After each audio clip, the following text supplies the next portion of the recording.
गेल्या आठवड्यात शिवसेनेच्या दोन्ही गटांनी दोन वेगवेगळ्या परिषदांमध्ये पक्षाचा 59वा वर्धापन दिन साजरा केला आणि त्यांच्या नेत्यांनी एकमेकांविरुद्ध जोरदार भाषणे केली। दोघांमधील संघर्षाचा मुद्दा म्हणजे बृहन्मुंबई पालिका निवडणुका। या पालिकेवर वर्चस्व मिळवण्यासाठी तीव्र स्पर्धा आहे, कारण त्याचे बजेट 74,000 कोटी रुपयांपेक्षाही जास्त आहे। हे बजेट हिमाचल प्रदेश, त्रिपुरा, मिझोरम, नागालँड, अरुणाचल प्रदेश, मेघालय, मणिपूर आणि सिक्कीमच्या अर्थसंकल्पापेक्षा खूप जास्त आहे। शिवसेना ठाकरे, शिवसेना शिंदे, मनसे आणि भाजप या तिन्ही पक्षांनी पालिकेवर भगवा झेंडा फडकवण्याचा मानस व्यक्त केलाय। शिवसेना आणि भाजपचे दोन्ही गट मनसेला त्यांच्यात सामील करून घेण्याचा प्रयत्न करत आहेत, तर राज ठाकरे यांच्या ज्वलंत भाषणानंतरही मनसेला आजपर्यंत कोणत्याही निवडणुकीत यश मिळालेलं नाही। मनसेला कोणत्याही पक्षाशी हातमिळवणी करून काही मिळणार आहे का, हे या निवडणुकीत कळेलच। उद्धव आणि राज ठाकरे एकत्र येण्याच्या चर्चा गेल्या काही काळापासून सुरू असल्या तरी आणि कार्यकर्त्यांमध्ये याबद्दल उत्साह आहेच। शिवसेनेच्या वर्धापन दिन सोहळ्यात उद्धव यांनी राज ठाकरेंवर टीका केली नाही किंवा त्यांना टोमणे मारले नाहीत, हे या भावांच्या जवळ येण्याचे लक्षण मानले जात आहे।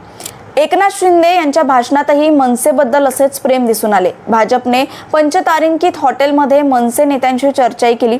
शिवसेनेच्या दोन्ही गटांनी एकमेकांवर शाब्दिक हल्ले करण्यात मागे हटले नाही। उद्धव म्हणाले की ते देशद्रोहांना धडा शिकवतील, तर एकनाथ शिंदे यांनी उद्धव यांच्या जखमांवर मीठ चोळत म्हटलं की ते पक्षाला किंवा समर्थकांना सांभाळू शकत नाही।